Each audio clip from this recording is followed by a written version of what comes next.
Welcome, Rich. Hoops pod fans. I remember it like it was just yesterday. Jordan Poole was splashing threes. He was getting to the rim, and all of Dub Nation was saying that the third Splash Brother has arrived. And he did.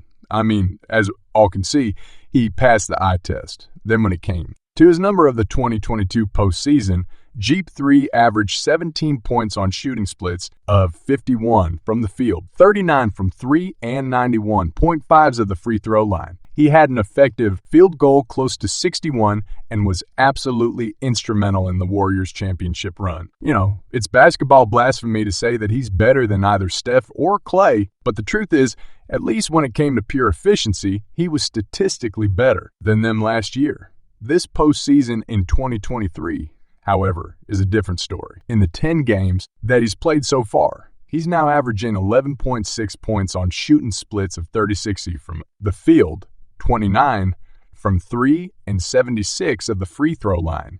His overall effective field goal percentages dropped from an elite 61 to a pedestrian 43. Dub Nation went from chanting the pool party to saying, please trade him. Ladies and gentlemen, what the heck happened to the third Splash Brother? So, there are a few different theories on how Jordan Poole went from a star in the making to back to being a G League level type of player.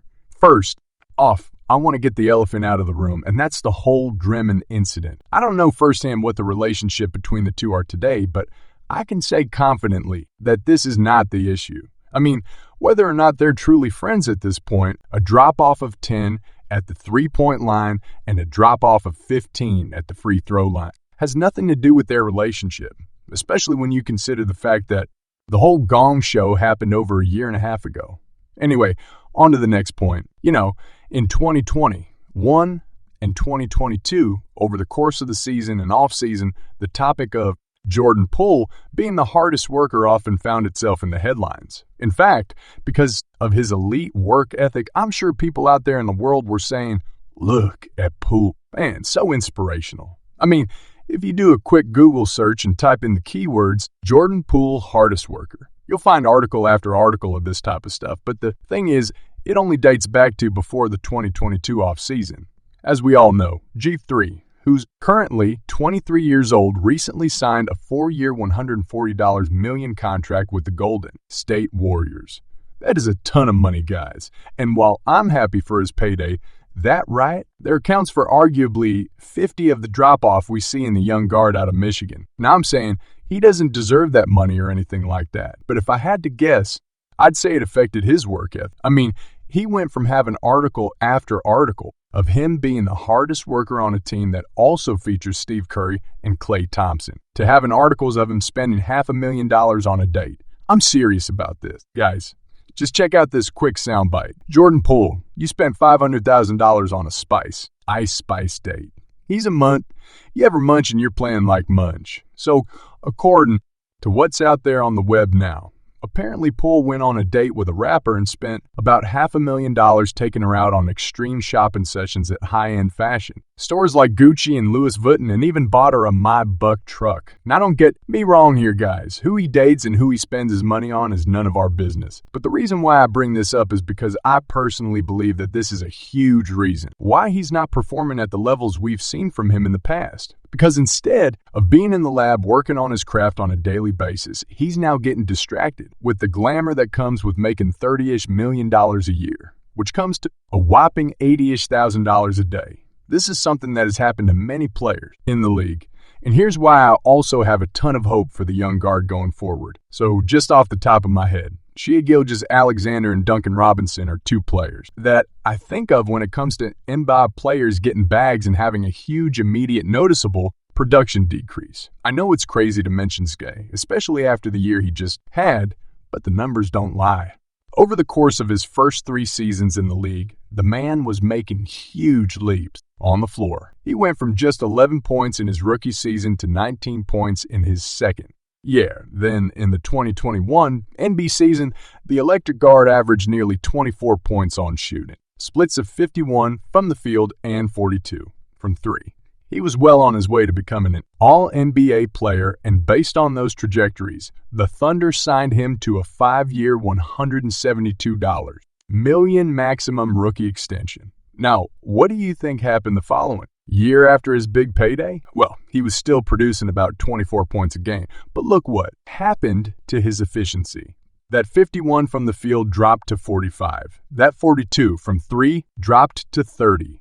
And that elite effective field goal percentage dropped to a slightly above it, average percentage of 49.6. Next off, let's take a look at Duncan Robinson.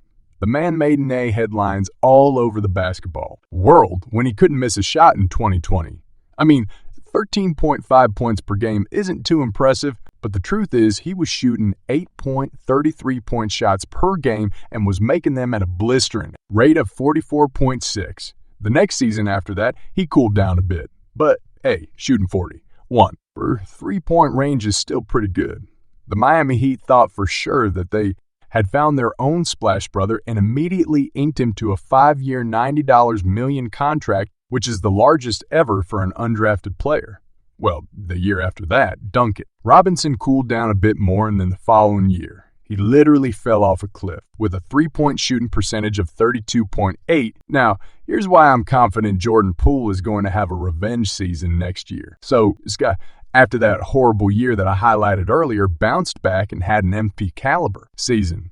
I mean, I know he wasn't a finalist or even a serious contender for the MVP, but he was 9th on the overall ladder and averaged 31 points on above average efficiency from the floor. Duncan Robinson as well, after having the horrible year that he just had, is shooting a blistering 48.6 from 3 so far in the 2023 playoffs. And that's where Jordan Poole finds himself today. He's a very young kid who just received a huge bag of money and is just going through that phase where he's enjoying life a bit. From a fan's perspective, we hate that because we want to see splash after splash after splash from him.